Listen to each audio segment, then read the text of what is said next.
voilà coach Amath même question laa lay posé noo gisee Zarko noo gisee Sa Thiès seen entraînement yi. waaw aw xam nga ñoom ñaar. dafa dañu nekk ñaari mbër yoo xam ni doo ci wax ni kenn maanaam yaramam jaarul yoon wala tegul si yoon. ñaari adversaires yi quoi. maanaam dafa nekk ñaari mbër yoo xam ne doo taxaw ne kii moo gën a kiile kii wala ñoom ñaar ñëpp ñu ngi def li war si seen yaram. waaw ñoom ñaar ñëpp ñu ngi suivre seen logique. mooy entraînement yi jaar yoon. entraînement yi spécifique parce que maa ngi lay wax ni ne la mbër mi bu fekkente ni moom day def ay traînam. daf ko war a accentuer ci sport de combat bi muy def ak ku mënti doon. bu fekkee ci MMA bu fekkee ci làmb. mais ñoom ñaar ñëpp maa leen di gis ñu ngi si onde boobu noonu muy Sa Thiès muy Zarko Sa Thiès nag dafa am benn Zarko boo xam ni bokkul ak bi mu bëree loon. waaw si état de forme. ci physique ci lépp. moo tax ku si nekk yaa ngi jéem a liggéey sa vivacité yaa ngi jéem a liggéey sa résistance sa gaawaay parce que làmb ji gën a gaaw da koy gagné. gën a souple da koy gagné. si lañ nekk nii nag. voilà ñoom ñaar façon bëre bi ñuy bëre. ak seen. façon wàññi leen téléphone waa ñu fi tuuti waaw. voilà ñoom ñaar façon bëre bi ñuy bëre. il faut ku si nekk day jéem a def tout pour mën a attan sa yaram. waaw même boo yokkee ay kilo tamit day nekk looy attan il faut nga am souplesse. sinon ku ci souple rek mën nga ñàkk combat bi. ok moo tax nag si la. j'ai l'impression que ñoom dañ def dañoo xaw a wàññi de li ma gis wala. waaw mooy pour bëgg a def li nga bëgg a def. parce que làmbu gaaw la. waaw ñoom ñaar làmbu gaaw la quoi. moo tax ku ci am yaram rek li nga bëgg a def doo ko def. te yaram bu yokkooy rek dina am lu muy ralentir même bu dee tuuti la sax. looloo tax nag ñu dem ba heure bi ku si nekk jël sa poids limité ko. gën a liggéey sa vivacité sa résistance sa gaawaay. bu ngeen àndee rëpp nga mën a jug. ku ci gën a gaaw rek. da ngay am avantage si ñoom ñaar. da ngay am avantage si ñoom ñaar da ngay am avantage bu rëy. moo tax nag ku si nekk soo dee xool seen i liggéey muy ci salle bi. muy lépp instant yi da ngay gis dañu wàññi salle bi bu baax. waaw dañuy nekk ci suuf si. nekk def ay atelier. liggéey xool bi di def ay xam nga ay saut alterné di def ay femme walk def yenn xeetu liggéey yoo xamante ni ci biir combat bi dina ci mën a répété wu. tamit yenn action yi nga mën cee génn vite fait. noonu la ñuy liggéey mais boo xoolee dañuy simuler ñu si bëri rek li ñuy liggéey dëgg nekkul moom la ñu. waaw duñ ko wane ci. voilà duñ ko wane. mais instant bi phase fi ñu toll ku si nekk mi ngi gën a liggéey vivacité parce que làmbu gaaw la. mais Sa Thiès bi ñu njëkkee def face to face ñu bëri man boog li ma gis mooy. ni mu xawoon a am volume nii dafa xaw a rees quoi. daf koy dindi parce que li tax mu koy dindi mooy nit ki. bu fekkente ni tey da nga bëgg a am 80 kilos muscle par exemple. yu fendi. doo déparé 80 yooyu. parce que boobaa boo ko dindee dootoo am 80. waaw 65 ngay am wala ay 70. ok léegi boo amee combat. coono yi ngay daj di def ay 2 séances. yaram bi coono yi muy daj. pour nga bëgg a am yaram bi nga bëgg jour combat il faut nga calculer ko. comme ça su ma amee 105 kilos. ñu taxaw tey jàkkaarloo. léegi làmb ji des na temps diggante làmb ji dinaa dindi benn 5 kilos wala benn nangam. léegi ci entraînement yi métti parce que 2 séances nit ku koy def. comprendre nga di def sa musculation di def say contact def affaire yooyu. lu ñu jëm ci làmb ji day léegi da koy arrondir ba fi mu bëgg moom. ok parce que nee naa la boo bëggee génne boo bëggee yatt benn mbir ci benn bant. doo jël lu ni yem da ngay jël lu ko ëpp. waaw nga yatt ko génne li nga soxla wàññi ba. voilà si loolu lañ nekk nii moo tax ku si nekk mi ngi cadré yaramam ba mu yem ci li mu bëgg instant nii ñu toll nii si size bii nii la ñuy bërisee. si poids bi ñoom ñaar ñëpp si la ñuy ñëw bërisi nag. léegi si gaawaay bi lañ gën a nekk travailler yooyu. comprendre nga pour jour combat bi nga xam ne doo mën a am benn obstacle. dara du la yeexal. su ngeen àndee rëpp di nga mën a gaaw jóg. su ngeen àndee côté. léegi ku si gën a gaaw si côté boobu rek mën nga gagné làmb ji. mën nga gagné làmb ji waaw macha allah très bien Ouzin noo gisee ñaari mbëri Zarko ak Sa Thiès. combat bu doy waar la de. combat bu yéeme. combat bi daal moom xam naa ni yàlla nañ ci yàlla yóbbu ak jàmm rek. waaw incha allah amiin. combat la boo xamante ni daal moom xam naa ni. xëy na ñi nga xamante dina naqaree analyser quoi. waaw parce que dafa nekk combat revanche. ci Zarko. te Sa Thiès dafa am fu mu jógee. dina yéeme daal. comme ni ko kër ci waxee rek ku gën a rapidité ku gën a gaaw daal. ku gën a gaaw moom lañ gën a gis man nag jàngat bi mu xaw ma am tuuti rek mooy. Zarko balaa bëri da lay jàpp ba pare door a taxaw. kan si Zarko moom day jàpp ba pare door a xool action. te Sa Thiès kenn du ko jàpp di xool action. Sa Thiès dafa gaaw. man combat bi loolu rek moom ci xaw a jaaxal parce que tamit boo xoolee seen premier combat bi. loolu war na ci Zarko bàyyi xel bu baax. xam nga te comme combat bi yaakaar naa ni Sa Thiès moo ko gën a bëgg ci li ma dégg. moo ko gën a bëgg Zarko. moo tax combat bu doy waar la. combat bu doy waar daal yàlla ñu ci yàlla yóbbu ak jàmm daal. ba mu sotteeg jàmm ak salaam. sotteeg jàmm incha allah waaw incha allah. combat bu yéeme la daal. combat bu yéeme la. Serigne noo gisee ñaari mbëri. waaw Abou xel day fatu. maa ngi tubb baax di jégalu dama amoon démb dese suñu benn nijaay moo génnoon àddina. déet waay muy suñu nijaay Ibrahima Touré. ñu koy jaale toute la famille Touré ak famille Diarra. ñu koy jaale doomam Pape Soumaré ak ñoom. yal na ko yàlla yërëm te xaru ko ak ñoom ñoom ñëpp ñoo ngi leen koy jaale. yaakaar naa fa laa war a njëkkee sax mais.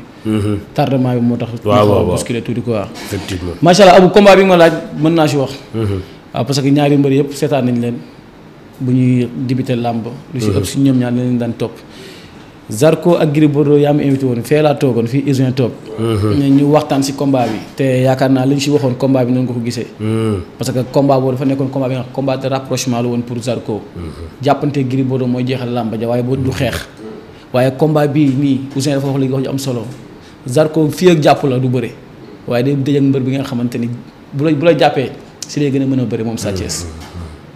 te Sa Thiès buy ñëw si yow day mel ne avion buy jóg buy décoller. dafa gaaw.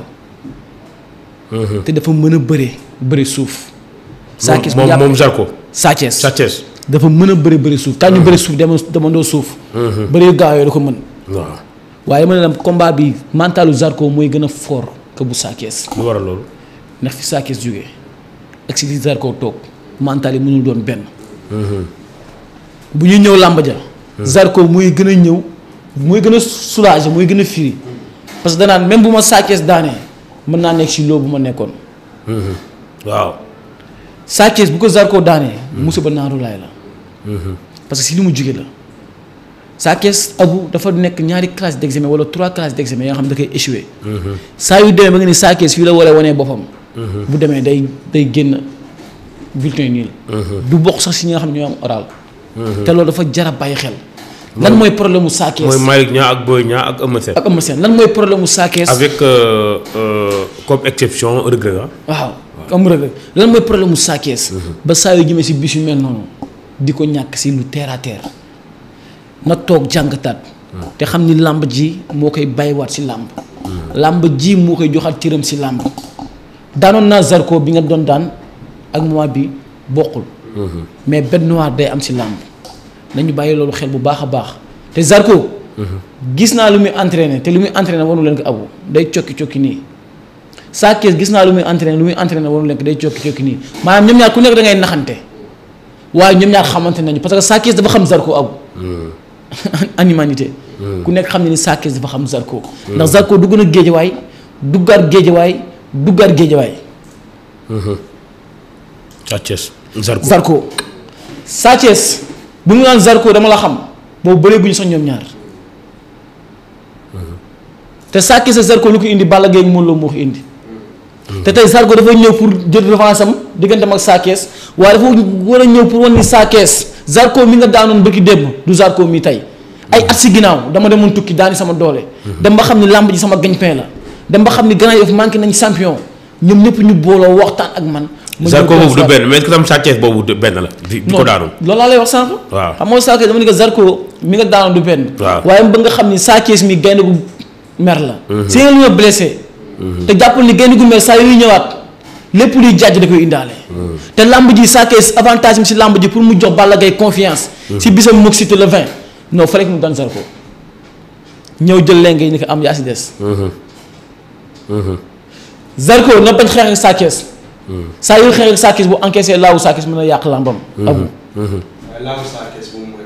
waaye laawu Sa Thiès saa yu mooyee bu Zarko doyee centre ndigg bi. mën na ko daan ba ñibbi gën a yof waaye géej waaye doo nga xam ne mu ko daanee. Abou Zarko dafa am mut.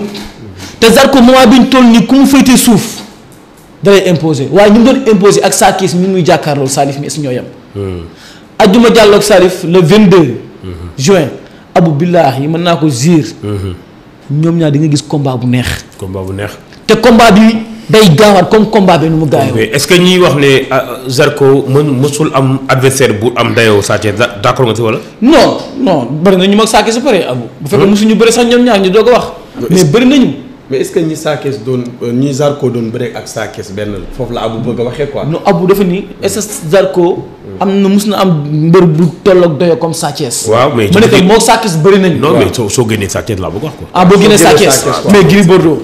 non ba tey du benn quoi. mais Gris non en kay. non mais Gris Bordeaux c'est le troisième tigre de Fass. waaw mais nag Fass mais est-ce que instant bi lu muy gën a demee bi muy bëree kii tour moo doon dem nekkul woon Gris Bordeaux bi dañoo nag Eumeu Sène ñu turante ba kii maanaam kii dafa la bëgg expliquer que adversaire potentiel boo xam ne naataangoo dëgg koo xamante ni mënoo ko jaay doole mënoo ko jaay xët ok d'accord mënoo ko imposer si signature d'accord amul loo xam ne mën nga taxaw ne maa ko ëppale d'accord doyen wax nga dëgg parce que musu amagul parce que Sa Thiès mbër la bi nga xamante ni mook Zarko ñoo tolloo lépp te booy xool sa Sa Thiès moo xaw a sàcc su tuuti bu dee doole Zarko man gëwma mu ëpp Sa Thiès doole gëmoo bu dee xadar si géew gëwma Zarko mu ëpp Sa Thiès xadar si géew waaye saa yu al bi sifflé ñoom ñaar bu ñu dawee daje abu di nga gis làmb ji nga xamante ni mooy dàq sax Ada Fass ak Liss Ndiago parce que Zarko danaan Sa Thiès du ma daan lu mën a am yow Sa Thiès sama noos bi ma nekkee nii du yow yaa ko yàq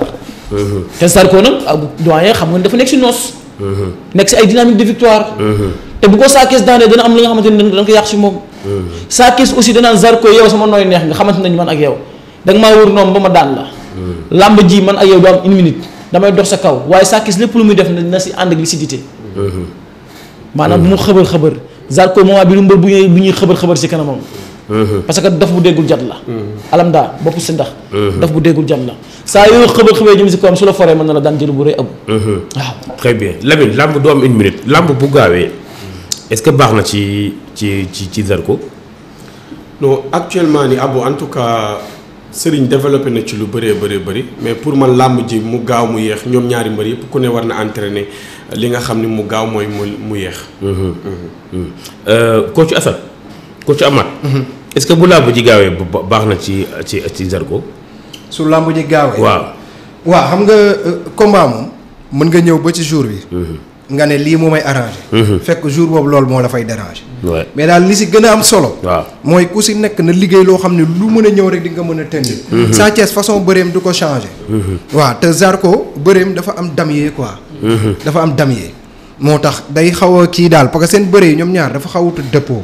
parce que Sa Thiès xàmmeewul lii jànj la mburaake la wala suuf la wala moom. calculé wul yooyu. moo tax pour man daal. su xawee yéex.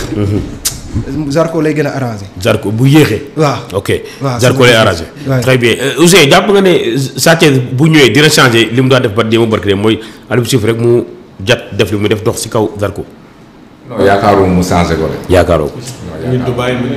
du ko changé parce que xam nga comme li ma wax sànq rek ci làmb ji maanaam Zarko dañoo jàpp ne ñun ñi nga xam te ne tey dañoo toog ay amateur. maanaam làmb ji da koy liir. ñoom ni ñu signaturé fan yi passé duñ ko bëree. mais Sa Thiès nañ gëm ni moom bu arbitre bi sifflé moom mi ngi ci kawam. waaw moom mi ngi ci kawam. te loolu tamit vraiment na ci Zarko bàyyi xel bu baax. parce que li ma analysé léegi rek. Zarko da lay téye ba pare xool clé bu mu ko neex daane la fa. bu daane la ko. te Sa Thiès du mbër boobu. Sa Thiès moom foo ko laal mën na wiccaxu. xam nga loolu tamit nañ ci bàyyi xel moo tax bu yéexee dama jàpp ni.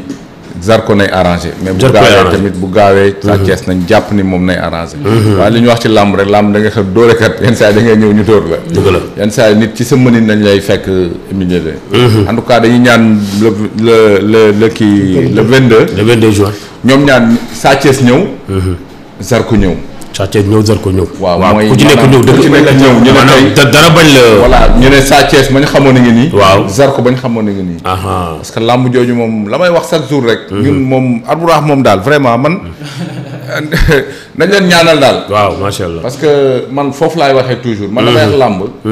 ñoom da ngeen a ñëw. maanaam defaraat làmb. parce que tey imaginer affiche bii nii tey le 22. ñu ñëwaat un mois net presque nga bëgg a ñëwaat indiwaat yeneen 2 affiches. man daal presque Albourakh daal un mois lay doon pile. voilà nañ leen gën a ñaanal daal ba nga xamante ni daal ñu gën a resté ci làmb li ñu bëgg daal yàlla defal leen ko parce que ñi ngi innové lu doy waar lu yéeme macha allah man dama leen di faral di tooñ quoi surtout Baye faral di jaar di ko tooñ sax waaw saa yi ma naan leen yéenay grossistes yi grossistes yi waaw macha allah dafay baax il faut mu waaw ñi def événement ñi am loolu mooy doon làmb quoi parce que am na daaw maa ngi fàttaliku mos nañ ma ñëw ne ma non yow yaay meilleur promoteur man leen mënu ma nekk meilleur promoteur ci kaw Baye Ndiaye ak Makan Mbengue ak ñi nga xamante ne ñooy Albourakh mënu ma nekk seen kaw waaw xam nga ñoom vraiment seen frais d'organisation sax laay wax maanaam day tëgg sama làmbam des